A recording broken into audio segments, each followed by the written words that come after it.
대한민국의 국방 대전환을 이끌어 가실 여러분들을 이렇게 만나게 돼서 반갑습니다. 우리나라는 우리 힘으로 스스로 지킨다라는 의지를 바탕으로 대한민국 국방의 미래를 위해서 지혜를 모으는 의미 있는 시간이 되기를 바랍니다. 스스로 방어하지 못하는 나라, 상정할 수가 있겠습니까? 국가가 스스로 방어하는, 즉 자주국방이 확고한 나라가 진정한 국가의 완성된 모습입니다. 오늘 첫 회의에서는 핵추진 잠수함 건조와 전시작전 지휘권 조기 회복 등을 논의할 예정입니다. 굳건한 한미 동맹을 기반으로 건조하게 될 핵추진 잠수함은 우리 한반도의 평화와 안보를 우리 스스로 책임지겠다는 의지의 상징입니다. 나아가 대한민국 방위산업 역량 강화에도 크게 기여하게 될 것입니다. 전자권 회복은 자주국방의 핵심 요소로서 대한민국이 한반도를 방어하는 주체로 그 위상을 더욱 분명하게 하는 계기가 될 것입니다. 앞으로 한미 간 긴밀한 협의를 통해 전환 시기를 포함한 구체적인 전자권 회복 로드맵을 완성해 나갈 것입니다. 국제 정세가 시시각각 변하는 만큼 현대전의 양상 또한 급변하고 있습니다. 단순히 병력 숫자의 우위가 아니라 인공지능과 빅데이터로 상황을 판단하고 드론과 로봇이 전투를 치르는 미래형 전장으로 진화하는 시대에는 우리의 기술과 무장력이 핵심적인 기준이 될 것입니다. 우리도 이에 발맞춰서 국방 전환에 첨단 과학기술을 접목해서 미래전에서 언제나 상대를 압도할 수 있는 스마트 강군으로 도약해야 됩니다. 국방의 내일을 직접 설계하는 중요한 역할을 맡고 있습니다. 민간의 전문성과 창의성이 정부의 실행력과 결합될 때 더욱 큰 시너지를 내게 될 것입니다. 저 역시 위원장으로서 논의되는 내용을 각별하게 챙기고 관련한 지원도 아끼지 않겠습니다. 오늘 의미 있는 첫 회의가 되기를 기대하며 여러분의 허심탄회한 의견 개진을 기대합니다. 반갑습니다. 고맙습니다. 네, 대통령님의 뜻깊은 말씀 감사드립니다. 자, 이어서 미래국방전략위원회 제1호 안건 보고가 있겠습니다. 안규배 국방부 장관께서 발표해 주시겠습니다. 네, 존경하는 대통령님 그리고 국민 여러분, 국방부 장관 안규백입니다. 오늘 우리는 대한민국 안보의 새로운 항로를 여는 역사적 순간 앞에 서 있습니다. 오랜 기간 국가적 염원이었던 대한민국 핵추진 잠수함 개발이 이제 국가적 결단과 국민의 지지를 바탕으로 본격적인 첫 항해를 시작하게 되었습니다. 지금부터 핵추진 잠수함 개발 기본 계획을 보고드리겠습니다.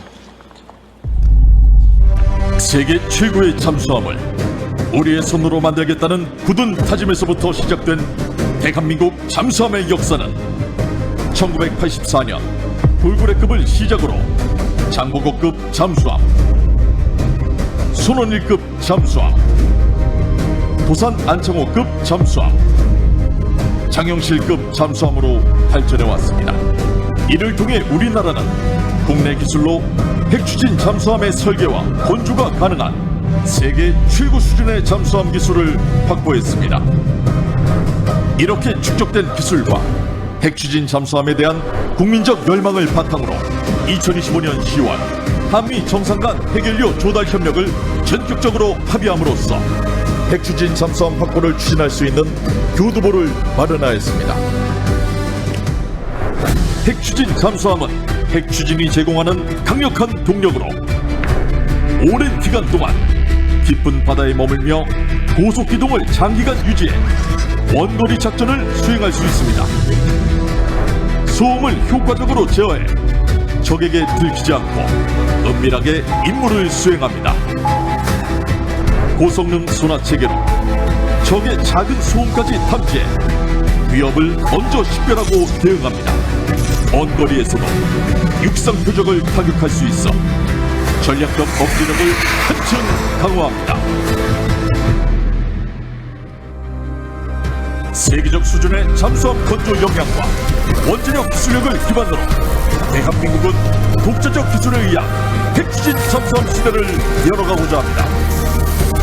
이를 위해 우리는 모든 국가적 역량을 결집하여 핵연료 확보, 원자로 개발 등의 과업을 소속히 추진해 나가겠습니다. 우리는 선배들이 이어온 불굴의 혼과 헌신을 바탕으로 창조적 혁신을 통해 핵추진 잠수함 개발을 반드시 성공시키겠습니다. 대한민국의 평화와 해양 안보를 굳건히 지켜낼 국가 전략 자산 핵추진 잠수함의 힘찬 항해가 이제 시작됩니다. 깊은 바닷속에서 대한민국을 지키는 가장 강한 억제력 핵추진 잠수함입니다.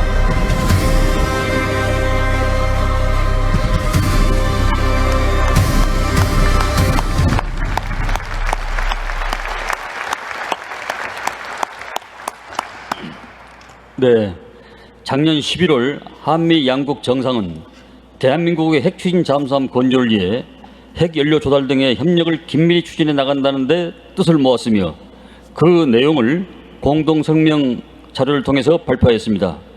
이로써 국가 전략자산이 될 핵추진 잠수함 프로젝트의 역사적 출발점이 마련되었습니다. 지난해 12월 우리 정부는 핵추진 잠수함 확보를 위한 예산 편성, 조직 구성, 특별법 제정 등의 11대 핵심 과업을 도출하였습니다. 동시에 이를 체계적으로 추진하기 위해 국방부를 중심으로 10개 관련 부처와 기관이 참여하는 범정부 TF를 출범시켰습니다. 올해 상반기에는 본격 사업 추진에 앞서 핵추진 잠수함의 심장에 해당되는 소형 원자로 개발을 위해서 민간 연구기관과 협력체제를 구축하였습니다. 그리고 드디어 오늘 관계기관 간 긴밀한 협의와 정책 조율 끝에 핵추진 잠수함 개발 기본계획을 국민 여러분께 보고드리게 되었습니다. 대한민국이 확보하게 될 핵추진 잠수함은 재래식 무장을 탑재한 핵추진 잠수함으로 핵무기를 탑재한 전략 핵 잠수함과는 무관하며 대한민국은 국제 핵 비확산 체계를 확고히 준수하는 가운데 국제 원자력 기구와 협력해 나갈 것입니다. 또한 대한민국은 세계 최고 수준의 원자력과 조선 분야 기술을 바탕으로 자주적으로 핵추진 잠수함 개발을 추진하겠습니다. 우리 정부는 핵추진 잠수함 개발 사업을 장보고 N 프로젝트로 명명하겠습니다. 이는 장보고 함의 차세대 모델, 핵추진 방식, 첨단 신기술 등의 의미를 담고 있습니다. 핵추진 잠수함의 가치에 대해서 보고드리겠습니다. 우리 핵추진 잠수함은 장기간 지속 가능한 자막 능력과 높은 기동성을 바탕으로 북한의 잠수함 기반 핵미사일 위협을 대비하는 데 핵심적인 역할을 담당할 것입니다. 특히 핵추진 잠수함은 디젤 잠수함보다 은밀하고 신속하게 북한 잠수함 전력을 감시하고 추적할 수 있으므로 수중 킬체인 구현에 크게 기여할 것입니다. 아울러 정밀 타격 수단을 탑재한 우리 핵추진 잠수함은 어떠한 상황에서도 우리 군의 핵심 대응 수단이 계속 유지될 수 있음을 보여주는 응징적 억제의 핵심 전략이 될 것입니다. 다음으로 우리 핵추진 잠수함 개발을 위한 5가지 원칙을 보고드리겠습니다. 첫째, 원자로의 핵연료로 농축도 20% 미만 저농축 우라늄을 사용하겠습니다. 둘째, 대한민국 내에서 핵추진 잠수함을 개발하고 건조하겠습니다. 셋째, 우리 원자료와 조선 기술을 활용하여 자주적으로 건조하겠습니다.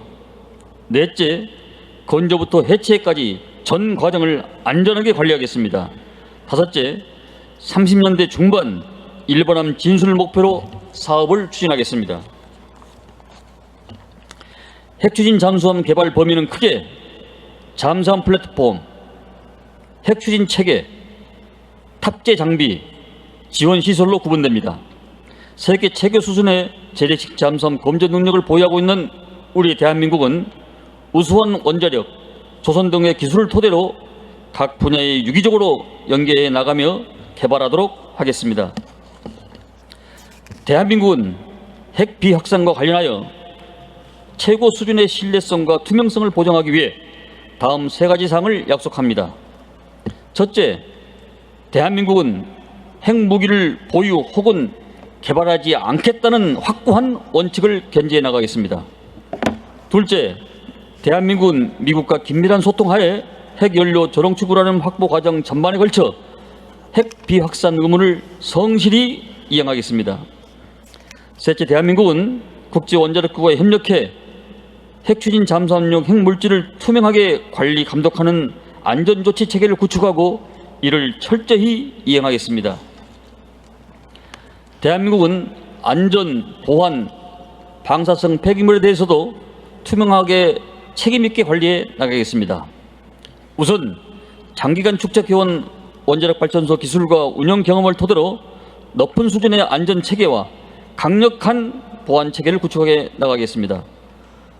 또한 모든 방사능 폐기물은 엄격한 안전 기준을 바탕으로 허가된 시설에서 철저히 관리할 예정입니다. 핵추진 잠수함 개발은 조선 원자력 방산을 잇는 40년 장기 국가 사업 발전의 프로젝트입니다. 핵추진 잠수함 사업을 통해서 축적되는 기술과 인프라를 산업 전반으로 확산시켜 나가겠습니다. 이를 위해 핵추진 잠수함 사업은 조선 원자력 산업 등 국가 산업 고도화를 견인하고 지역 경제 활성화에 기여하는 핵심 동력이 될 것입니다. 핵추진 잠수함 개발 사업은 이제 본격적인 항해를 위해 출항하게 되었습니다. 국가 전략 사업인 핵추진 잠수함이 우리나라 해양 안보의 새로운 지평을 여는 역사적 이정표로 자리매김하게 된 것을 기원드리며 보고를 마치겠습니다. 네, 여러분 큰 박수 부탁드립니다. 네, 핵추진 잠수함 기본계획 관련 안건 발표 잘 들었습니다. 이어서 제1호 안건에 대한 자유토의를 진행하도록 하겠습니다. 발언을 희망하시는 위원께서는 손을 들어주시길 바라겠습니다. 사회자의 안내에 따라서 발언해 주시면 되겠습니다. 네, 손을 들어주시죠. 기본적으로는 위원님들께 먼저 발표 기회를 드리도록 하겠습니다. 네, 먼저 이그룹 부위원장님. 예, 미래국방전략위원회 부위원장 이근욱입니다.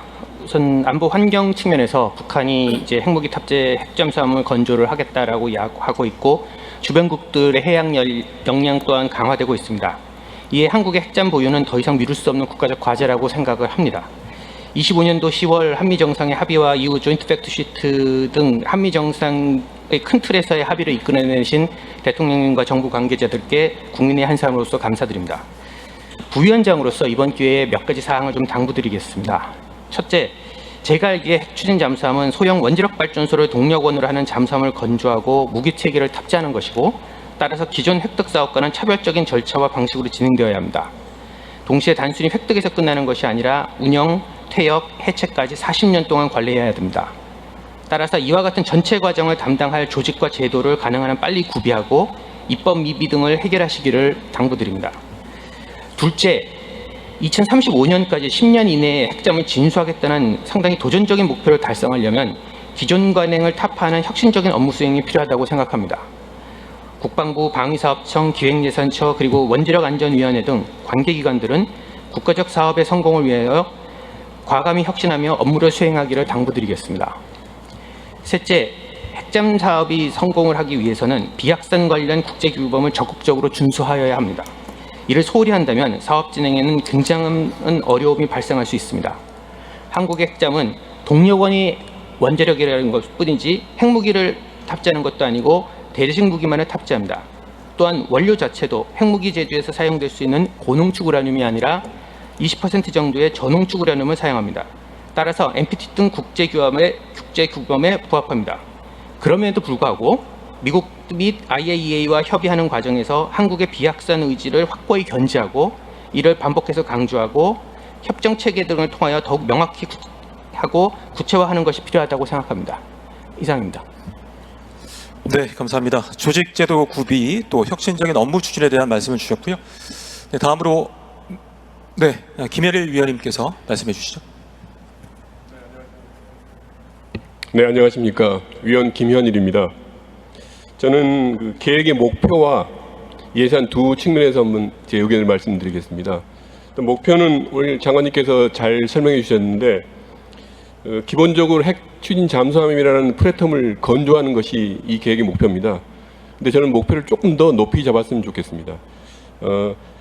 우리 군이 세계 최고의 잠수함 작전 수행 역량을 갖추는 것입니다. 왜냐하면 이 건조가 완성되면 사실 개별 함정이 작전 운영 성능이라고 하는 여러분이 그 화면을 보신 그런 성능을 갖게 되는데 이 성능은 실제로 발현되는 것과 차이가 있습니다. 왜냐하면 그 함정이 만들어져서 우리가 원하는 해역에서 작전을 할 수 있어야 그 성능을 발휘할 수가 있는데 그 성능의 발휘는 잠수함 자체가 아니고 해군 전력과 합동 전력이 우리의 해양을 통제할 수 있을 때 그때만 가능합니다. 그러니까 잘못하면 이 뛰어난 무기를 만들어 놓고 쓸 수 없는 상황이 생길 수도 있습니다. 그러니까 건조 단계부터 확실하게 건조에 더 나아가서 우리 군의 잠수함 작전 수행 역량을 함께 갖춘다라는 목표를 세웠으면 좋겠습니다. 두 번째는 예산 문제인데요. 이 핵추진 잠수함이 아직 이제 소요 제기 단계이기 때문에 금액은 안 나왔겠지만 전문가들 말 제가 들어보면 대략 20년간 매년 1조 이상의 예산이 투입된다고 합니다. 이게 엄청난 예산인데요. 올해 우리 정부가 역대 최고로 정말 결단을 내리셔서 국방 예산을 역대 최고로 거의 65조 8,500억 원 정도의 엄청난 예산을 주셨는데도 그래도 올해 함정을 건조하는 함정 프로그램 예산이 2조 2천억 원입니다. 그러니까 이런 정도의 규모인데 뭐 매년 바뀌겠지만 핵추진 잠수함에 1조 정도 쓰면 거의 반을 쓰게 되는 거지 않습니까? 그러니까 핵추진 잠수함 건조는 뭐 역사상 유례가 없는 사업이기 때문에 기존의 전력 건조 방식으로는 전력 건설할 때 쓰는 예산 방식으로는 굉장히 문제가 생길 거다. 왜냐하면 핵추진 잠수함 만드느라고 해군사를 다 써버리면 그 핵추진 잠수함을 보호하고 실제 작전을 하기 위한 여건을 갖출 함정 건조는 지연되거나 할 수 없게 되기 때문입니다. 그래서 이 두 가지를 잘 고려해서 이 핵추진 잠수함 건조 예산과 함정 프로그램 예산을 분리해서 할 수 있는 특별한 지침을 대통령께서 이번에 한번 같이 계획에 포함시켜 주시면 이 사업이 아주 성공리에 될 수 있을 것으로 기대합니다. 이상입니다. 네, 감사합니다. 목표를 높게 잡자, 작전 역량을 높이자라는 말씀을 주셨고요. 네, 김성진 위원님께 발언 기회를 드리도록 하겠습니다. 예, 김성걸입니다. 저는 핵 추진 잠수함과 관련해서 세 가지 사항을 말씀드리겠습니다. 첫 번째는 동해 잠수함 작전 환경입니다. 동해는 수심도 깊을 뿐만 아니라 난류와 한류가 교차되기 때문에 물수계, 그다음에 뭉침 현상, 그다음에 소용돌이 현상이 자주 일어납니다. 그래서 잠수함 작전하는데 탐지 공격하는 데 있어서 상당한 노력이 필요하고 재래식 잠수함으로는 한계가 있습니다. 그리고 북한도 8,500톤급 핵잠을 건조하고 있다고 주장하고 있습니다. 따라서 핵잠을 우리가 도입한다는 것은 필수적이고 현 정부가 여기에 대해서 본격적으로 나서는 것은 평가를 받을 만하다고 할 수 있겠습니다. 또 하나는 잠수함 시장이 계속 커지고 있습니다. 작년에 잠수함 시장, 세계 잠수함 시장은 38조 원이었습니다. 2030년에는 47조 원으로 늘어난다고 합니다. 매년 4.5%씩 늘어납니다. 그래서 이 지역에서 잠수함과 관련해서 고용 창출 산업 배틀을 한다고 했는데 제 생각으로는 향후 더욱더 많은 경제적 효과를 거둘 수 있다고 생각됩니다. 다음은 오커스가 있습니다. 미국과 영국이 호주에 핵잠수함을 공급하는 사업입니다. 이 오커스하고 저희들이 추진하고 있는 마스가하고 결합 또는 지원을 할 필요가 있다고 생각됩니다. 미국의 오커스는 최근에 곤란을 겪고 있다라는 언론 보도가 있었습니다. 미국의 핵잠, 버지니아급 핵잠 건조 능력은 연간 1.2척입니다. 연간 2척이 되어야지만이 호주에도 잠수함을 공급할 수 있습니다. 이러한 기반 시설을 갖추려면 2030년대에나 가능하다고 합니다. 또 미중 대결의 격화, 세계 안보 상황의 불안, 이걸로 해서 미국은 핵잠에 대한 투자를 늘리기로 했습니다. 영국도 기존에 가지고 있는 재래식 잠수함을 핵잠으로 대체한다고 합니다. 그래서 미국의 그 핵잠 건조 능력, 이것은 시급한 사정이라고 할 수 있습니다. 우리 마스가와 핵잠 건조를 서로 도와주고 결합을 한다면은 윈윈할 수 있습니다. 해당 부서에서는 마스가 추진에도 어려운 조건 하에서 추진하고 있지만, 그래도 이것을 추진하게 될 경우는 핵잠 도입, 그리고 마스가에서도 새로운 돌파구를 마련할 수 있다고 생각합니다. 감사합니다. 네, 경제적인 측면에서 말씀을 해주셨고요. 네, 다음으로 김성진 위원님 말씀해 주시죠. 예, 미래국방전략위원 김성진입니다. 저는 앞서 위원님들의 의견에 더하여 현재 중점적으로 논의되고 있는 외교적 협의 부분 외에 4가지 부분에 대해서 간단하게 의견을 드리고자 합니다. 먼저 첫 번째는 법적 근거를 갖는 범정부적 컨트롤 타워의 필요성입니다. 앞서 장관님께서도 말씀하셨듯이 이 사업은 단순히 국방부만의 사업이 아니고 군과 방사청은 작전과 획득을 담당하고 산업통상부와 원자력안전위원회는 해결료와 원자로 문제, 또 외교부는 외교적 협의 문제, 나머지 조선, 방산, 원전 기업까지 모두 다 참여하는 사업입니다. 이러한 차원에서 이 사업이 장기간 동안 안정적으로 가기 위해서는 법적 근거를 갖는 범정부적 컨트롤 타워가 필요하다고 생각을 합니다. 두 번째는 사회적 갈등 관리입니다. 과거 사례에서도 보았듯이 군사적 필요가 있는 사안의 경우에도 지역사회나 시민단체와의 충돌이 발생하면 사업이 장기간 표류할 수 있습니다. 특히 핵 추진 잠수함은 민감한 핵 이슈가 결부되었다고 보기 때문에 주민 수용성이나 방사능 안정성 등 민군 갈등 요소가 발생할 가능성이 높고, 이러한 갈등은 외교적 협의 과정에서도 영향을 미칠 수 있다고 생각을 합니다. 따라서 선제적으로 주민 설득 절차를 포함한 선제적 갈등 관리가 필요하다고 생각을 합니다. 세 번째는 방위사업 특유의 소송 등 법적 리스크입니다.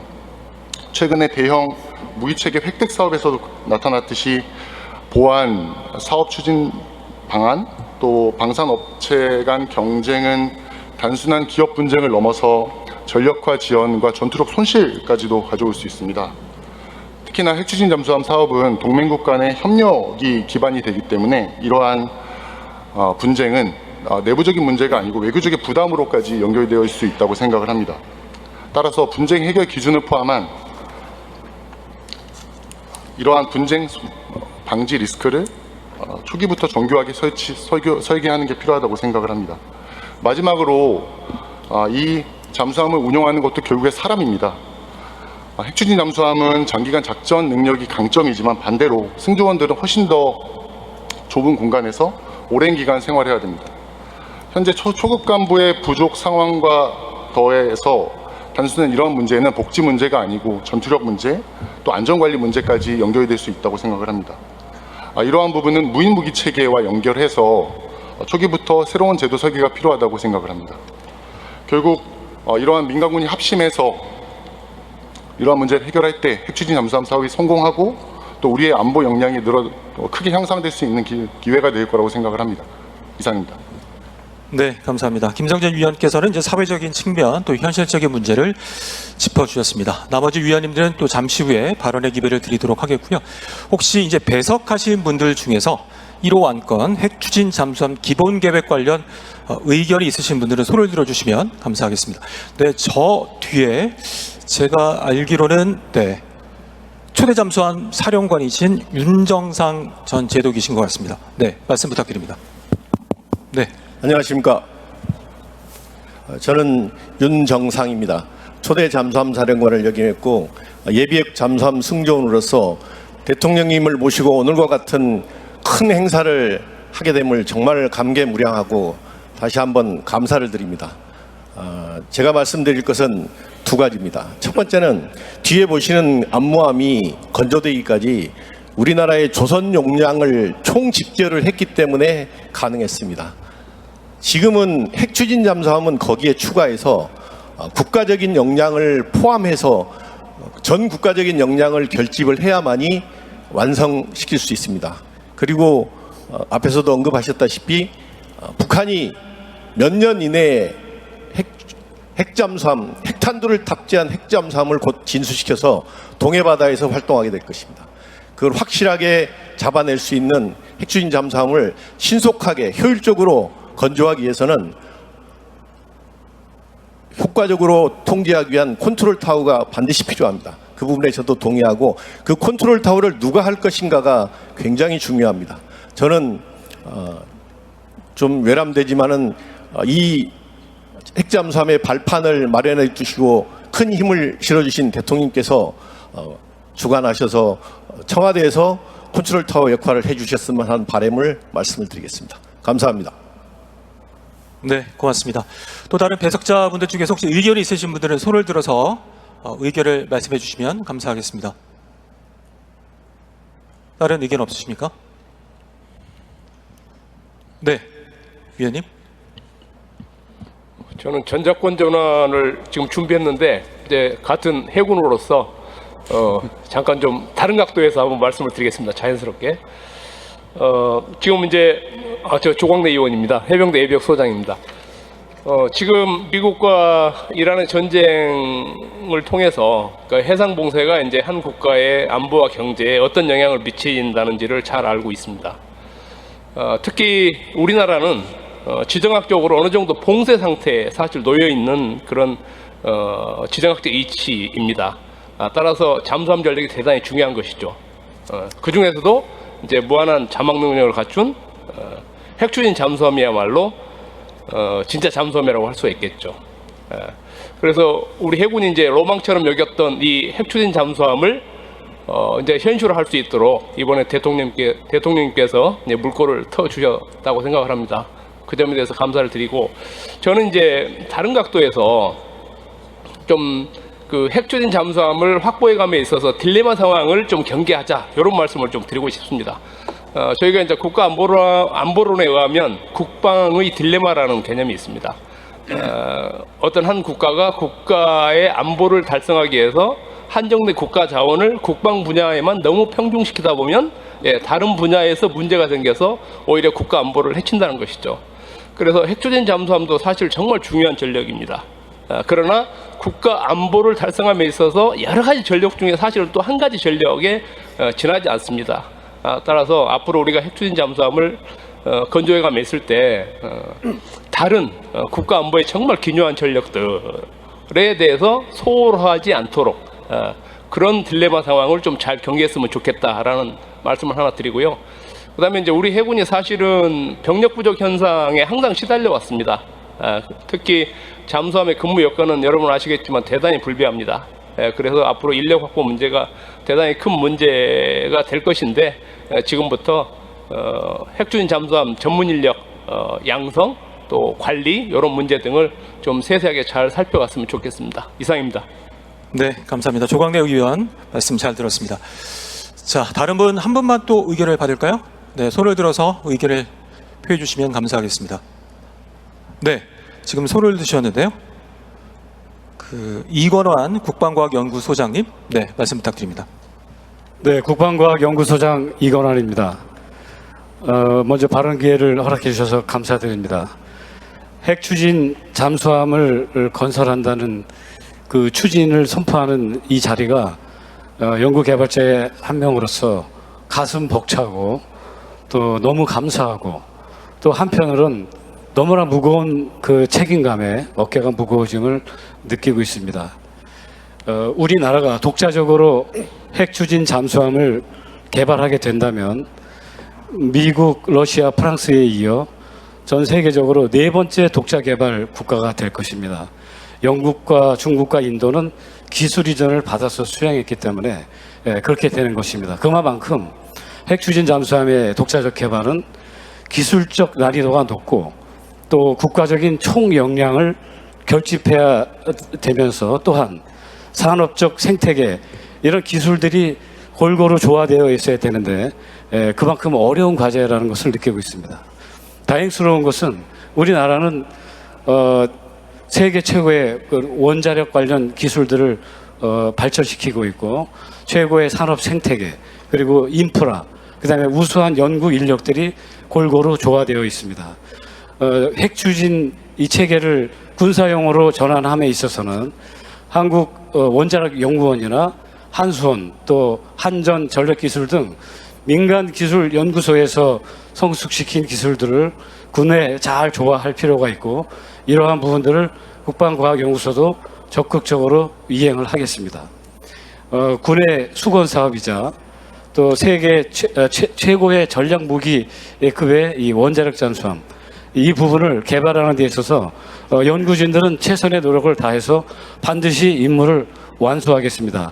우리 강건 조광래 위원께서도 말씀하셨지만 그런 인력의 확보라든지 예산, 제도 정비 이런 부분들은 각 연구원들이 제기할 때마다 TF에서 적극 수용하시고 귀 기울여서 이 국가적 프로젝트가 성공적으로 완수될 수 있도록 성원을 부탁드리겠습니다. 감사합니다.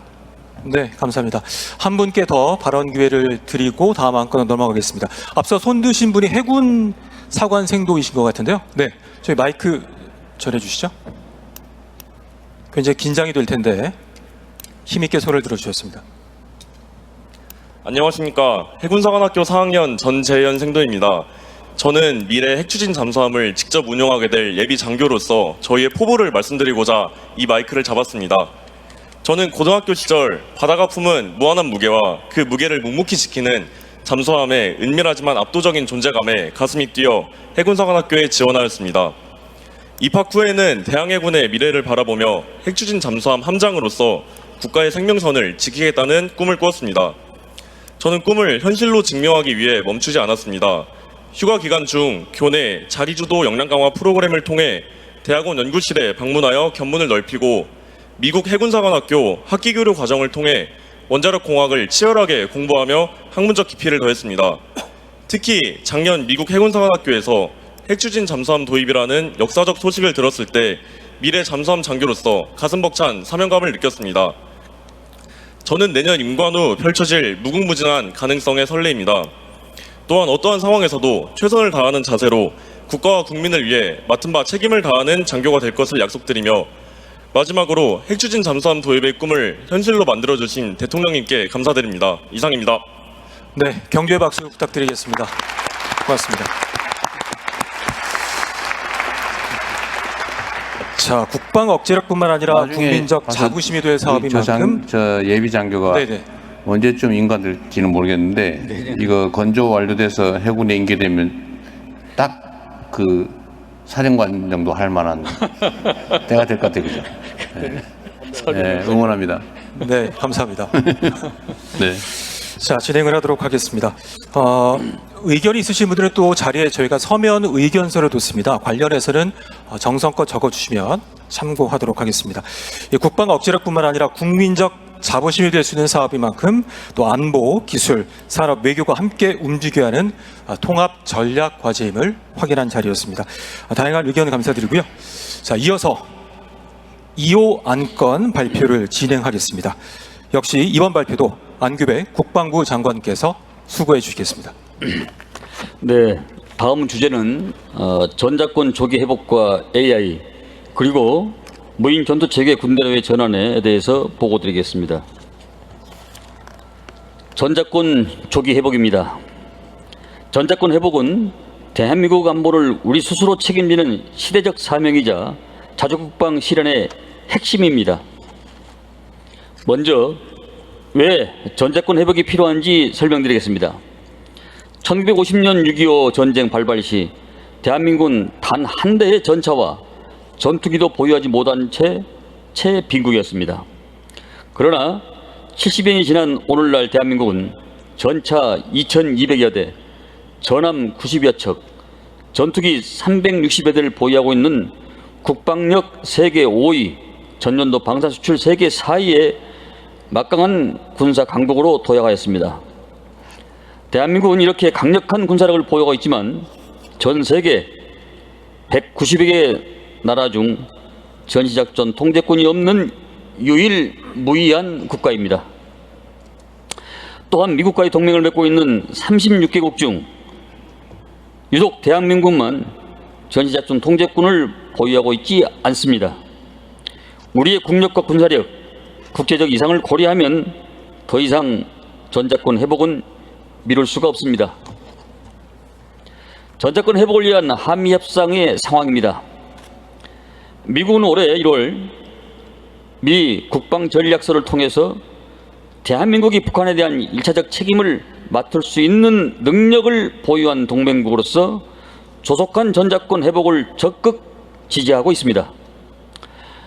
한편 우리 국민은 10명 가운데 6명은 조기 전작권 회복을 바라고 있으며 우리 군은 국방비 증액 등을 통해서 필요한 대부분의 능력을 조기에 확보하기에 노력하고 있습니다. 올해 2단계 검증이 완료되면 전작권 회복의 마지막 단계로 진입하게 되겠습니다. 앞으로 우리 군은 체계적, 안정적, 일관적으로 전작권 회복을 위해 추진해 나가겠습니다. 특히 올해 전작권 회복 가속화를 위한 로드맵을 완성하고 가을에 있을 58차 한미 안보 연례 회의를 통해서 미래연합사 완전 운용 능력 검증을 완료한 후 대통령님께 전작권 시기를 건의드려서 전작권 회복을 가시하도록 하겠습니다. 또한 대한민국 주도 연합 방위를 위한 핵심 역량을 계속 확보하고 전작권 회복 이후에도 확장 억제를 포함한 미국의 필수적인 능력을 지속 제공받아 굳건한 연합 방위 태세를 유지해 나가겠습니다. 우리 군은 조속한 전작 회복을 통해서 대한민국 안보를 스스로 책임질 수 있도록 능동적이고 주도적인 역할을 수행할 것을 국민께 굳게 약속드립니다. 이어서 우리 군이 AI와 무인 전투체계 중심의 군대로 어떻게 변화해 나갈 것인지에 대해서 말씀드리겠습니다. 현대전에 배려된 양상, 우리의 무인체계 발전 현황, AI 무인 전투체계 군대로의 전환 방안 순으로 보고드리겠습니다. 먼저 현대전의 변화된 양상입니다. 지금 전쟁은 과거와 패러다임이 다릅니다. 우크라이나는 러시아와의 전쟁에서 드론군을 창설하고 대량의 드론을 신속히 획득하고 전장에 즉시 투입할 수 있도록 제도 기반을 마련했습니다. 또한 최근 중동에서 3년간 3건의 전쟁이 일어나면서 패러다임이 바뀌고 있습니다. 이란은 약 4천만에 불과한 샤헤드 드론을 이용해서 전쟁을 수모전으로 끌고 가고 있습니다. 우리도 저비용 고효율 자폭 무인기를 단기간에 대량 확보하기 위해 핵심 기술을 개발 중에 있습니다. 저가의 드론이 고가의 요격 미사일을 소모시키고 있는 상황입니다. 미국도 드론의 중요성을 인식하고 드론 도미넌스 프로그램을 통해서 대량의 드론을 신속하게 도입하고 있는 중입니다. 이에 우리도 변화하는 전장을 주도하기 위해서 체계적이고 입체적으로 드론 능력을 발전해 나가고 있습니다. 먼저 중대형 무인기 분야에서 우리의 기술력은 이미 세계 최고의 수준입니다. 현재는 다양한 형태의 소형 드론과 로봇을 본격적으로 도입하고 있습니다. 그리고 50만 드론 전사 양성으로 국산 민간 드론을 대량으로 획득하고 있습니다. 안정적인 대규모 공공 수요를 창출해서 드론 산업 생태계의 마중물 역할을 수행하고 있습니다. 아울러 현재 1개 부대로 운영 중인 실증 전담 부대를 하반기에 9개 부대까지 확대 지정 운영하여 드론을 작전에 활용할 수 있는 방안을 발전시키고 있습니다. AI와 무인체계 군대로의 전환입니다. AI와 결합된 무인 전투체계로의 전환은 튼튼한 국방력의 밑거름입니다. 이에 대해 우리 군은 국내 무인 로봇 산업 발전에 기여하고 우리 장병들에게 가치 있는 군 생활이 되게 하겠습니다. 먼저 AI와 결합된 무인 전투 체계로 나가기 위한 핵심 첨단 전략을 확보해 나가겠습니다. 전략적 타격과 적 방공망 무력화를 위해서 장거리 자폭 무인기를 확보해 나가겠습니다. 또한 임무를 수행할 다양한 기종의 소형 드론들을 조기에 도입하고 다족 보행 로봇을 시작으로 지능화된 로봇도 전력화해 나가겠습니다. 그리고 전투와 전투기, 방공자산 등 기존 전력 체계에서 AI 기술을 적용하여 현재 보유하고 있는 전력 자산들을 고도화시켜 나가겠습니다. 첨단 전력을 적극적으로 확보하기 위한 기반을 조성해 나가겠습니다. 이를 위해서 50만 드론 전사 양성 일환으로 교육용 드론을 도입해서 장병 누구나 손으로 직접 드론을 자유자재로 조작할 수 있는 여건을 만들고 있습니다. 또한 드론 표준화와 국방 첨단 전력 사업법 제정으로 신속하게 드론을 획득해 나가겠습니다. 민간과 협력을 강화하여 우수한 첨단 기술을 우리 군에 신속히 도입할 수 있도록 하겠습니다. AX 스프린트 사업을 적극 추진하고 대한민국 드론 건방전을 6월달에 예선, 9월달에 본선을 개최하도록 하겠습니다. 아울러 민간이 드론을 쉽게 개발할 수 있도록 군인 시험장을 개방하고 실증 시험 테스트도 제공하도록 하겠습니다. 또한 확보된 첨단 체계들이 차질 없이 운영되도록 인프라 구축도 병행해 나갈 것입니다. 이를 위해 국방 데이터 센터와 AX 거점을 구축해 나가겠습니다. AI와 드론이라는 시대의 변화에 발맞추어 우리 군도 AI 기반 무인 체계 중심의 첨단 과학군으로 신속히 변화할 수 있도록 최선을 다하겠습니다. 감사합니다. 네, 여러분 큰 박수 부탁드립니다. 네, 전자권 조기 회복과 또 AI 무인 전투체계 군대로의 전환 안건 발표 잘 들었습니다. 역시 자유토의 이어가도록 하겠습니다. 토의의 효율성을 위해서 일단은 위원님들 발표 안 하신 분들 중심으로 제가 발언권을 드리도록 하겠고, 그 이후에는 배석자분들께서 준비하셨다가 손을 들어주시면 제가 발언 기회를 드리도록 하겠습니다. 자, 먼저 최성천 위원님의 의견 좀 들어볼까요? 네, 최성천 의원입니다. 삼국사기에 이런 기록이 있습니다. 고구려 백제가 전성기에 강병 100만으로 남측으로 오월을 침략하고 북측으로 유연제노를 뒤흔들어서 중국에 큰 해가 되었다는 내용입니다. 내용의 진위를 떠나서 1500여 년이 지난 지금에 우리는 그 당시보다 훨씬 더 강한 세계 5위의 군사력을 보유하고 있음에도 전시 작전 통제권이 없는 세계 유일의 나라가 되었습니다. 다행히 현재 많은 국민들이 전자권 회복에 대한 필요성과 또 당위성에 대해서 공감하고 있으면서 미측도 우리의 군사 능력, 그다음에 전쟁 기획 능력이 크게 신장되었다고 높이 평가하고 있습니다. 그러나 전자권 회복 추진 과정에서 너무 서두르다가 준비 부족이라든가 이런 실기를 보면서도 안 되고, 또 미국이 주도권을 쥐고 있는 FOC나 FMC 평가 절차에 얽매이다가 전자권 전환 시기를 놓쳐서도 안 되겠습니다. 과거의 시점 기반 전환에서 조건 기반 전환으로 변경하였듯이 다시 한미 협의를 통해서 특정 시기 기반으로 전환을 해야 합니다.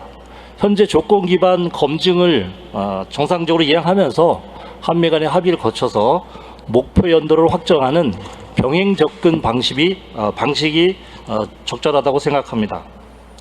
전자권 회복 시점과 우려사항에 대해서 말씀드리겠습니다.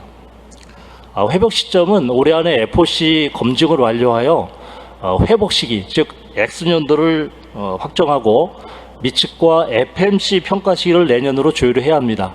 그래서 27년에 능력 및 체계 공동평가와 FMC 평가를 완료한 후에 검증을 거쳐서 회복 일자를 확정하는 방식이 적절하다고 생각이 됩니다. 한편 우려사항은 주한미군의 전략적 유연성과 확장 억제 문제입니다. 전자권 회복 협의와 병행해서 주한미군의 한반도의 작전에 대한 사전 협의사항 구체화 방안과 확장 억제에 대한 동맹의 신뢰 강화 방안 등에 대해서도 패키지로 묶어서 협의할 필요가 있겠습니다. 그래야만 우리가 우리의 의지와 상관없이 주변국 문제에 연루되는 것을 방지할 수 있고 또 확장 억제의 신뢰성도 높일 수 있고 보다 더 중요한 문제는 전작권 회복에 더 많은 국민들로부터 공감과 지지를 얻을 수 있다고 생각합니다. 이상입니다. 네, 감사합니다. 자, 우려 사항을 말씀해 주셨고요. 다음에는 곽정근 위원께 발언 기회를 그럼 드리도록 장관님 하신 말씀 먼저 네. 하십시오. 네, 네, 좀 말씀 주시죠. 여러 가지 오해의 소지가 있을 것 같아 제가 장관으로서 한 말씀 드리겠습니다. 전작권 회복은 지난 2006년 이후에 20여 년 동안 우리 군의 피나는 노력과 결과물로 상당한 진척 수준에 이르렀습니다.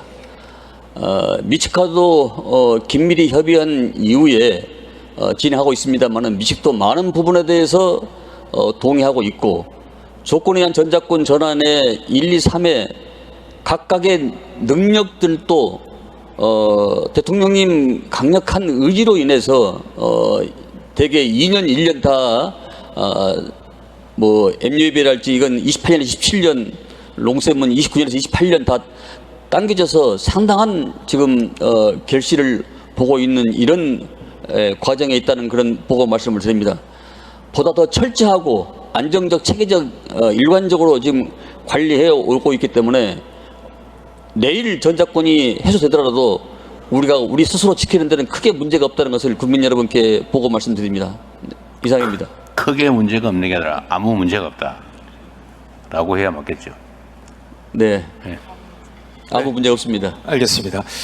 다음에 곽정근 위원님 말씀해 주시겠습니까? 네, 감사합니다. 곽정근 위원입니다. 모든 말씀에 대통령님께서 전작권 회복은 자주국방 실현의 핵심이다. 국방 전환의 첨단 기술을 접목하겠다라고 말씀하신 것에 대해서 전적으로 공감하고 너무나 감사의 말씀을 드립니다.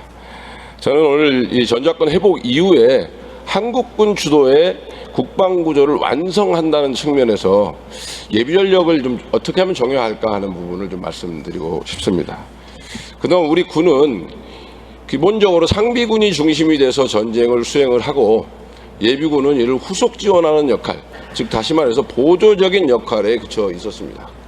그러다 보니까 예비군들에게는 현역 시절에 보지 못한 장비를 지급하게 되고 또 낡은 시설에서 훈련해도 되는 것으로 당연시되어 왔습니다. 훈련에 참여한 예비군들에게도 최저 시급도 주지 않아도 당연한 것처럼 우리가 여겨왔습니다. 물론 현 정부 들어서 이런 훈련비 지급도 상당 부분 개선되어 가고 있는 것도 사실입니다만 이 전작권 이후에 상비군과 동등한 수준의 예비군을 건설하기 위해서는 그 정도 수준으로는 안 된다고 생각이 됩니다. 그래서 전작권 이후에 한국군이 주도하는 그런 국방 구조를 갖추기 위해서는 기존의 상비군 중심 부대 사상에서 좀 벗어나서 상비군과 예비군이 통합된 하나의 전력으로 가는, 즉 한국형 총체 전력 정책을 지금이라도 바로 선언해야 될 시기라고 저는 생각을 합니다. 마침 2년 후인 2028년은 우리 예비군이 창설된 지 딱 60년이 되는 해입니다.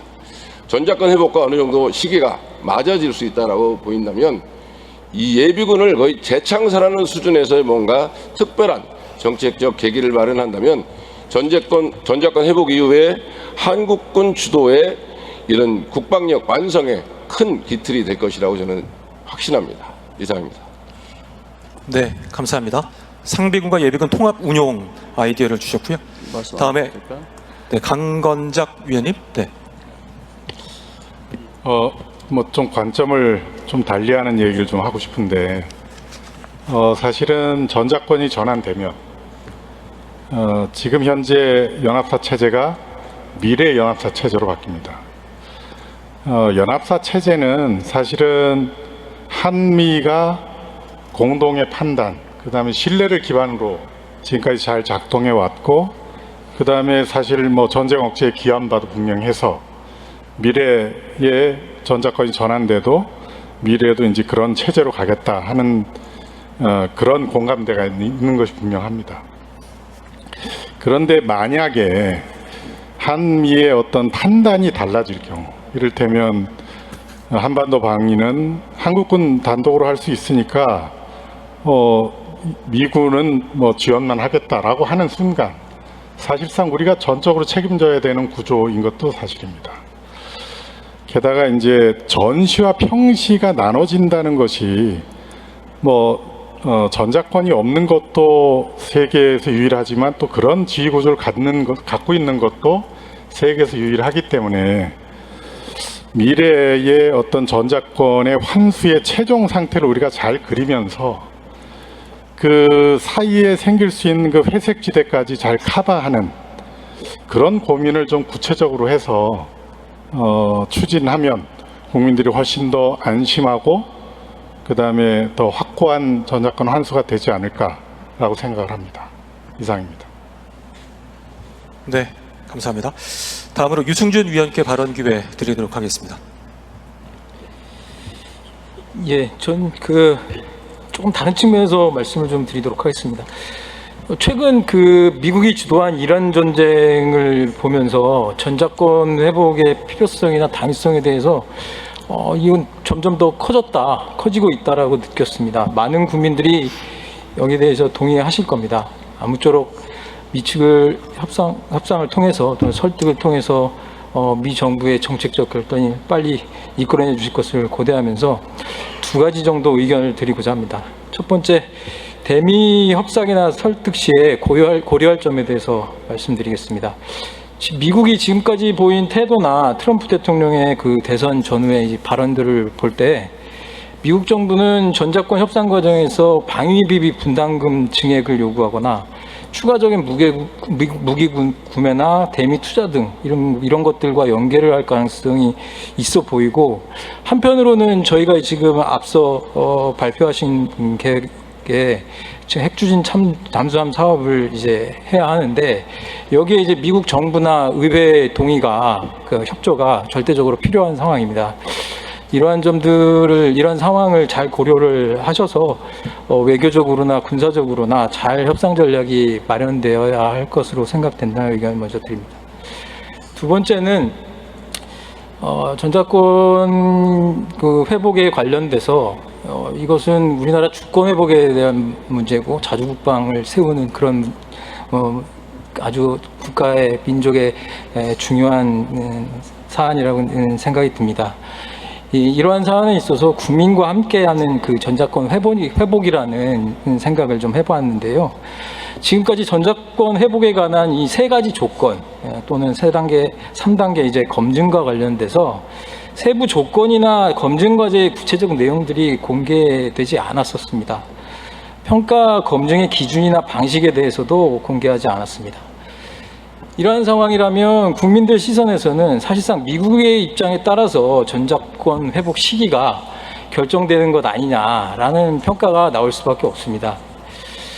세부 검증 결과는 공개하기가 곤란하다고 하더라도 최소한 주요 과제나 평가 방식 이런 것들은 좀 공개를 하고, 평가 검증 결과도 가능한 한 범위 내에서는 최대한 공개해서 주권 회복에 대한 국민들의 열망이나 관심을 끌어올리고 보다 다양한 지혜 이런 능력들을 결집해서 그것을 미국을 설득하거나 미국을 상대로 협상하는 데 있어서 큰 에너지로 삼을 수 있었으면 좋겠습니다. 국민들이 이 전자권 회복에 대한 절대적인 지지와 열망을 표해 주신다고 하면 미국도 우리들의 노력에 의해서 설득이 되리라고 믿습니다. 이상입니다. 네. 자, 다음은 노영만 위원께 발언 기회 드리도록 하겠습니다. 예, 안녕하세요. 존경하는 대통령님, 위원회 민관위원 카이스트 노영만입니다. 저는 이제 좀 주제를 바꿔서 AI 무인 전투 체계 전환이라는 걸로 의견을 드리고자 합니다. 그리고 몇 가지 제언을 하고자 합니다. 앞서 발표했듯이 AI 무인 전투 체계 전환은 글로벌 패권 경쟁에서 자주국방을 이루기 위해서 반드시 완수해야 할 과제입니다. 지금 인공지능은 컴퓨터를 넘어서 물리적 세계에서 직접 판단하고 행동하는 피지컬 AI와 비전, 언어, 행동 모델로 빠르게 진화하고 있습니다. 이러한 최첨단 AI 기술이 국가 안보를 지키는 핵심 무기가 되어야 된다고 생각합니다. 현대전은 전통적인 하드웨어 무기 체계 위에 이를 통제하는 알고리즘 경쟁이 승패를 가름한다고 저희들이 보고 있습니다. 우리에게는 세계 최고의 수준의 방산 제조 역량이 있고요.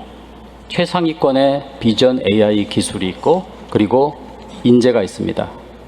지금 바로 국방인공지능의 적기라고 생각합니다. 그리고 우리가 자랑하는 방산 하드웨어 제조 기술이 첨단 AI 소프트웨어 기술을 지체 없이 이식할 때 방산 수출에도 압도적인 경쟁력이 있다고 생각합니다. 국방 AI의 지속적인 진화를 위해서 두 가지 제안을 드리고자 합니다. 먼저 보안을 갖춘 데이터 활용 체제를 빨리 구축하는 겁니다. 국방 AI는 군 데이터를 먹고 자랍니다. 민간 연구자와 군인이 확보한 보안망 안에서도 실제 군 데이터와 합성 데이터를 창의적으로 연구하는 유연하고 안전하고 데이터를 충분히 활용하면서 모델을 개발하는 그러한 환경 조성이 죄송합니다. 환경 조성이 아주 필요한 상태고요. 또한 이를 뒷받침할 법제도 정비가 신속하게 돼야 됩니다. 둘째로는 완벽한 신뢰의 확보입니다. 국방 AI는 장병의 생명과 직결되기 때문에 오작동 여지를 완벽히 차단하고 그 판단 근거를 명확히 확인할 수 있는 설명 가능하고 신뢰성 있는 AI가 돼야 됩니다. 지금 이 AI를 위해서 세계가 경쟁하고 있는 이 막중한 기술 혁신에 우리나라 청년 인재들이 뛰어들 수 있도록 국가 차원의 국방인공지능 생태계를 활성화시켜 주시기를 부탁드립니다. 최첨단 AI로 무장한 무인전투체계는 우리 장병의 고유한 생명을 지키는 강력한 방패가 될 것이라고 생각됩니다. 국민이 신뢰하는 스마트 국방, 그리고 글로벌 시장을 선도하는 AI 기반 방산 기술 완성하는 길에 우리나라 모든 인공지능 연구자들이 최선을 다하도록 장을 마련해 주시기 바랍니다. 감사합니다. 네, 고맙습니다. 자, 다음으로 김득화 위원님 발언 기회 드리겠습니다. 네, 안녕하세요. 위원 김득화입니다. 앞서 발표해 주신 AI 무인 체계 관련해서 특히 50만 드론 전사 양성 프로젝트에 깊이 공감합니다.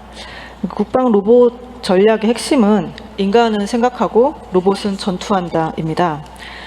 이미 타국에서는 인간과 로봇이 하나로 연결돼서 함께 전투하는 사례를 우리가 익히 보고 있습니다. 이러한 무인 전쟁 시대를 성공적으로 열기 위해서 우리가 시급하게 해결해야 할 핵심 과제 두 가지를 제가 건의드리려고 합니다. 첫째는 안정적인 전술통신망 확보가 굉장히 중요합니다. 아무리 똑똑한 드론이나 로봇이 이제 갖춰진다고 하더라도 이제 서로 대화할 수 있는 수단과 방법이 없다면 전투력 발휘는 불가능합니다. 그래서 현재 현장 전투원, 드론, 지휘소를 하나로 묶어줄 차세대 기동형 통합통신 체계라든가 하는 이런 전술 통신망 체계가 이제 진행될 예정인데 이런 사업이 흔들림 없이 추진될 수 있도록 좀 힘을 실어 주십시오. 특히 가능하다면 시기를 조금 앞당겨서 이게 조속히 도입될 수 있도록 조기 전력화도 검토가 가능할 거라고 생각합니다. 그래서 이런 부분에 대해서 관심을 가져주시기 부탁드립니다. 또한 나아가서 이런 우리 군의 통신기술의 세대가 민간의 통신기술 세대에 대비해서 좀 늦습니다. 그래서 앞으로 민간의 통신기술 세대가 바뀔 때 군의 통신기술 세대도 자동으로 전환될 수 있는 그런 제도적 장치를 좀 해주시면은 군과 이 에코에 있는 생태계에 있는 사람들이 군의 네트워크 이렇게 발전할 거니까 나도 이렇게 준비해야겠다라고 하는 그런 자연스러운 생태계 생태계 형성이 가능할 것이라고 생각합니다. 두 번째로는 말씀하신 것처럼 이제 국방의 AI를 하다 보면은 데이터가 굉장히 문제입니다. 데이터는 두 가지 방법으로 얻을 수 있습니다. 하나는 현실 데이터를 얻는 방법이고요. 두 번째로는 가상 데이터를 얻는 방법이 있습니다. 저는 먼저 가상 데이터, 아까 현실 데이터를 많이 말씀하셨기 때문에 가상 데이터를 조금 더 말씀드리려고 합니다. 특히 무인무기 체계는 최근에 이렇게 군집하여서 잘 운행되는 식으로 많이 발전하고 있습니다.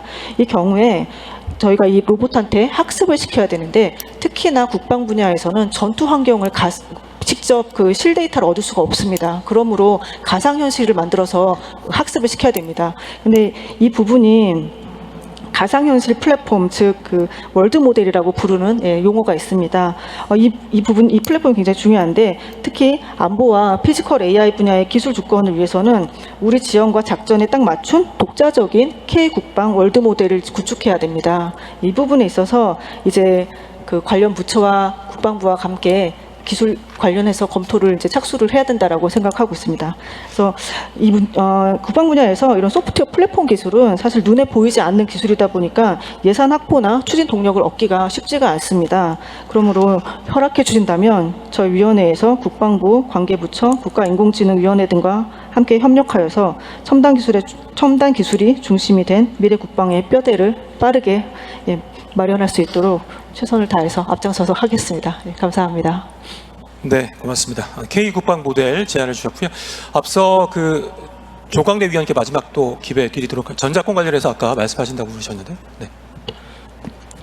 네, 전작권 전환 관련해서 사실 제가 준비한 내용이 있는데 앞에서 많이 중복이 됐습니다. 그래서 강건작 의원이 언급한 그 전작권 전환 이후 한미 지휘 체제에 대해서만 조금 더 제가 보완해서 말씀을 드리고자 합니다.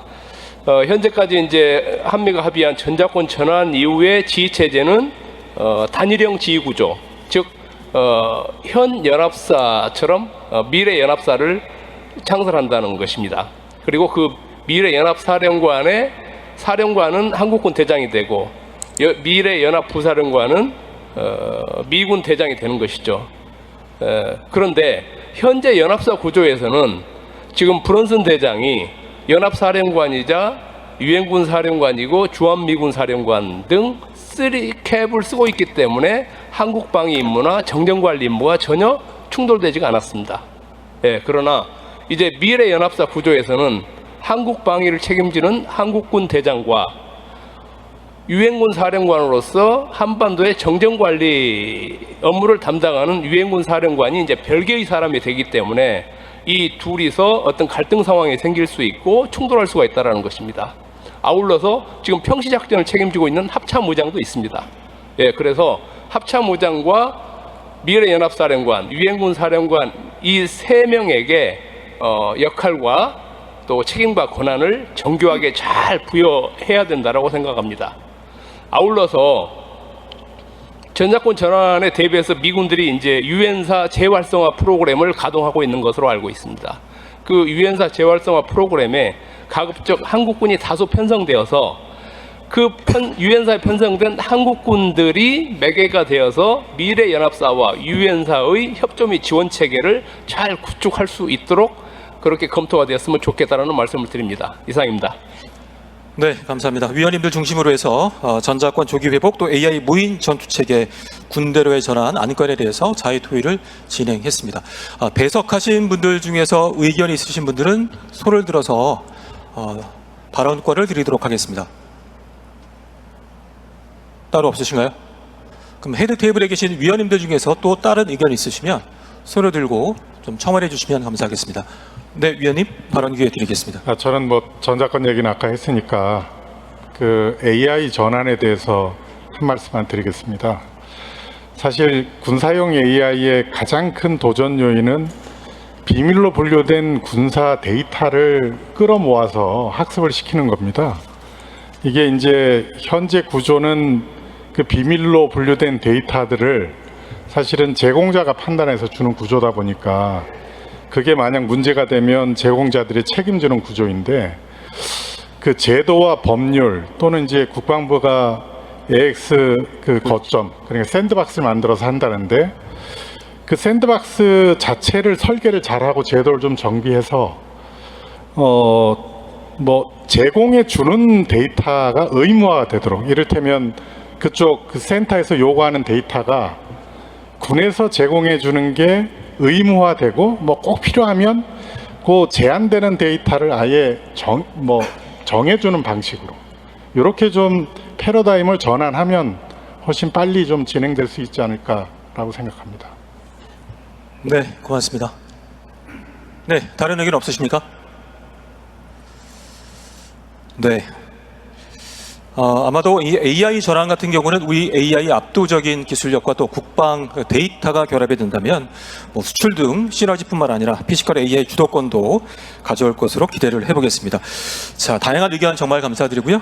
오늘 발언을 하지 못한 분들 중에서 의견이 있으신 분들은 앞서 말씀드린 것처럼 자리에 서면 의견서가 있습니다. 의견을 남겨주시면 대단히 감사하겠습니다. 자, 이어서 대통령님의 마무리 말씀을 듣도록 하겠습니다. 요 배석하신 장관님들이나 뭐 정부 책임자들은 할 얘기 없나요? 있을 것 같은데 하셔도 됩니다. 네, AI 전환 관련해서 좀 제가 간단히 말씀드리겠습니다. 뭐 여러 의견들 많이 주셨는데 지금 정부에서 그 어떤 자주 독자적인 AI를 만들어가고 있습니다. 독자 AI 파운데이션 모델을 만들어가고 있고 이게 국방부에서 이제 공개 가능한 데이터를 저희가 받아서 이 독자 AI 파운데이션 모델에 같이 학습을 시키고 있고요. 6월 이후에 오픈소스로 공개를 할 겁니다.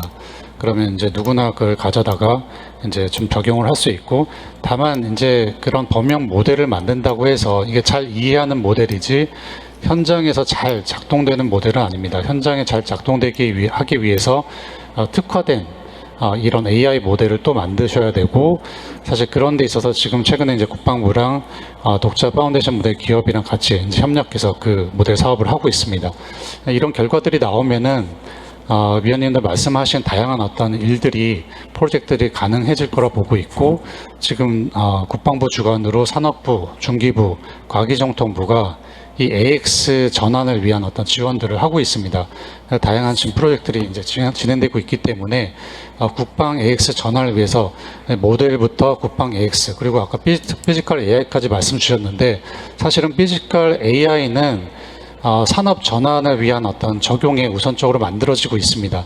그래서 피지컬 AI양 파운데이션 모델, 말씀하신 월드 모델도 만들어지고 있는데, 지금 이런 어떤 가상 데이터들 기반으로 그 월드 모델 만드는 것까지 국방부 내에서도 필요한 것 같습니다.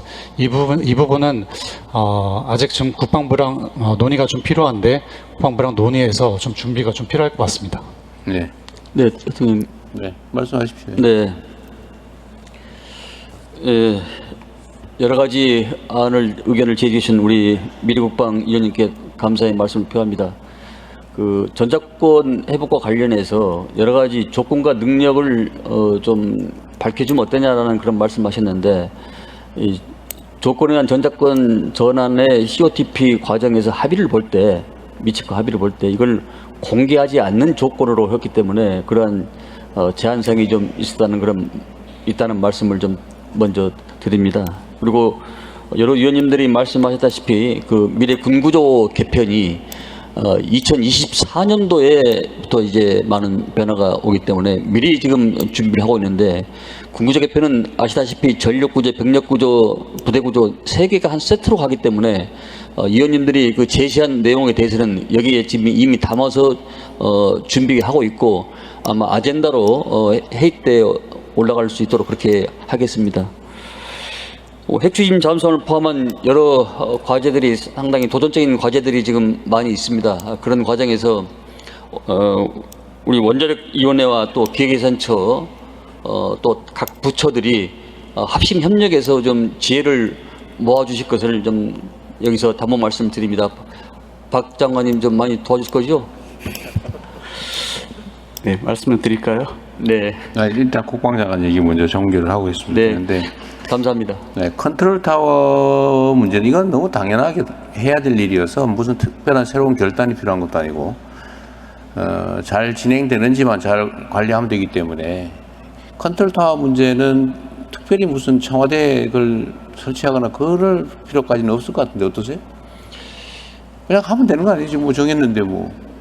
지금 뭐 범정부 TF팀에서 지금 운영을 하고 있습니다만은 일단 국방부가 주도적으로 하고는 있습니다. 네, 그렇게 하겠습니다. 예산 문제도 내가 보기에는 뭐 우리가 감당하고 있는 국방비 수준이나 앞으로 우리가 확보하게 될 국방비 수준에 비춰보면 뭐 전혀 문제가 없을 거고. 네, 그렇습니다. 네. 원자력 안전위원회를 비롯한 여러 정부 기관에서 같이 합심 협력을 일단 뜻을 모아서 이 난제를 해결을 해줘야 됩니다. 네, 말씀하십시오. 기재부장. 네, 핵추진 잠수함 관련해서는 지금 국방연구원이 이제 지난 3월부터 얼마 정도의 돈이 들어가는지에 대한 연구 용역에 들어가 있습니다. 올해 9월까지 그 결과가 나올 텐데, 그래서 제가 단계별로 이제 투자 계획을 수립을 할 거고, 뭐 지금 예상치기를 합니다만은 향후에 28.9조까지도 들어간다 이런 얘기가 있습니다. 근데 이건 아직은 제가 좀 더 살펴봐야 될 것 같고요. 아까 말씀하신 매년 1조 정도가 아니라 훨씬 더 많은 규모의 수요가 발생할 수 있다. 그러나 하여튼 그런 것들을 충분히 감안해서 저희가 세부 계획이 수립되면은 충분한 투자를 해나가겠다, 적극적 투자를 해나가겠다 말씀드리겠고요. 그다음에 이제 AI 등 이 첨단 그 기술로 무장한 우리 무인 강군 만드는 문제 관련해서도 저희가 사업 타당성 조사와 관련된 제도 개편을 서두르고 있습니다. 그래서 관련해서 향후에 좀 더 신속하게 민간의 기술을 활용할 수 있도록 그런 뒷받침을 하겠다는 말씀도 아울러 드리겠습니다. 네, 과거 방식으로 뭐 십몇 년씩 걸려서 뭐 획득 절차를 한다든지 이건 말이 안 되는 거고, 필요하면 현실에 맞춰서 다 바꾸면 될 것 같습니다. 또 다른 뭐 부처장관님도 하신 말씀 하십시오. 네, 기후 장관입니다. 저 산업부가 먼저 하시죠. 산업부 먼저 하시죠. 저하고 가까워서. 저희는 지금 최근에 이제 국방부 AX 관련해서 저희가 국방부 산업관 방위산업발전협의체를 저희들이 발족을 합니다. 그래서 산업부는 국방 첨단화에, 그리고 국방부는 첨단 산업화에 서로 연결되는 부분이 참 많이 있습니다. 하나는 로봇도 그렇죠. 무인 로봇, 자동차, 무인 자동차, 선박, 무인 선박, 드론, 무인 드론, 이런 부분들이 신규 산업이면서 앞으로 국방에서 굉장히 중요하고 산업적으로 중요한 분야라 이 두 분야를 저희들이 잘 엮어가지고 좀 발전시키도록 계속 노력을 해나가겠습니다. 네, 네. 중요한 부분이죠. 네. 네, 이 원자력 잠수함 분야의 기술력과 이제 민간 시장에서의 소위 SMR하고가 거의 비슷한 시기에 지금 진행이 되고 있습니다. 지금 이제 SMR 같은 경우는 30년에 착공해서 35년에 소위 발전을 시작하기로 되어 있고요. 또 국제회사기구에서 2050년까지 국적선을 모두 탄소 중립으로 하게 되어 있어서 갈수록 소위 그 이제 큰 배들이 이제는 LNG나 디젤 기반이 아니라 이제 다른 무탄소 전원으로 바꿔나가야 되는 시장이 굉장히 커지고 있어서 이쪽 분야의 소위 원자력 기반의 소위 ISMR 같은 소위 이제 해상 분야의 기술력이 굉장히 필요한 시기인데, 이 원자력 잠수함 그 기술력이 민간하고 잘 결합해서 진행이 되면 굉장히 큰 시장이 새롭게 열릴 수 있을 것 같습니다. 지금 한전 기술에서도 2038년까지 이제 상업용 이제 배에다 장착할 수 있는 소위 SMR을 만들어 보고 있는 중위에 있거든요. 이런 게 잘 결합되면 요 분야의 기술력이 민간 시장에서도 크게 작동할 수 있을 거라고 보여집니다. 함께 노력해야 될 영역으로 보고 있습니다. 네, 환경이가 소위 반핵, 비핵 뭐 이런 것과 관련된 민간 환경운동과의 갈등 문제를 아까 누가 지적해 주셨는데, 뭐 그 문제들도 충분히 설득할 수 있는 범위 내에 있을 것 같긴 한데 또 모르죠. 뭐 잘 검토하시기 바랍니다. 네, 또 다른 부처들은 뭐 의견이 추가로 없나요? 네. 없으면 오늘 마치기로 하죠. 여러분 주신 의견들 매우 의미 있는 의견들이었습니다. 잘 챙겨서 대한민국이 그야말로 헌법이 정하는 자주 독립 국가로서의 이제 위상을 신속하게 되찾았으면 좋겠습니다. 우리 국민들의 정말 뛰어난 능력과 노력 덕분에 대한민국이 경제력, 군사력, 문화력 모든 영역에서 세계 선진국 대회에 들어섰습니다. 그런데 이 국방 분야에 있어서는 여전히 이제 의존적 사고가 많이 남아 있는 것 같습니다. 자주국방, 스스로의 힘으로 스스로를 지킨다라고 하는 것은 국가의 근본입니다. 스스로 지키지 못하는 국가가 어떻게 존재할 수 있겠습니까? 이제는 충분히 우리의 역량으로 스스로 일어서고 또 스스로 지켜나갈 수 있다. 또 그렇게 해야 된다는 점은 이견이 없을 것입니다. 또 여기 위원님들 여러분 가지신 여러 가지 조언들을 저희가 잘 참작해서 자주국방, 첨단 국방으로 우리가 나아가도록 하겠습니다. 긴 시간 고생하셨습니다. 고맙습니다. 네, 감사합니다. 자, 오늘 슬로건이 정말 좋은 것 같습니다. 스스로를 지키는 힘, 미래를 준비하는 국방. 앞으로 미래국방전략위원회는 국민과 함께 호흡하며 대한민국 국방의 미래 비전을 그려나가는 소통과 협력의 장이 될 것입니다. 자, 마지막으로 간사께서 폐회 선언을 하시겠습니다. 예, 이상으로 미래국방전략위원회를 마치겠습니다. 네, 여러분 큰 박수 부탁드립니다. 자, 오늘 준비된 모든 순서가 종료가 됐습니다. 참석해주신 모든 분들께 감사 말씀 드리겠습니다.